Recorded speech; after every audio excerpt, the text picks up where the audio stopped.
মহাৰাজ। কিন্তু কিন্তু মন্ত্ৰী মহাৰাজ, ৰাজকুমাৰসকলৰ শিক্ষা গ্ৰহণৰ সময়ো আহি হ'ল উপস্থিত।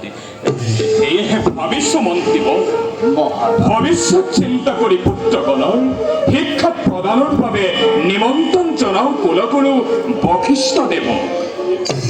হয়তো গুৰুদেৱ আহি পাব অচিৰেই এই অযোধ্যা নগৰে। মহাৰাজ, মন্ত্ৰীবৰ দুখ হলে স্বামীব আপুনি।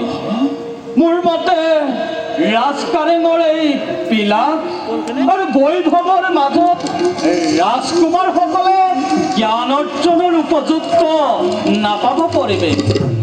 গতিকে কুলগুৰু বশিষ্ঠ দেৱৰ তপোবনেই হ'ব তেওঁলোকৰ বাবে জ্ঞান অৰ্জনৰ উপযুক্ত স্থান।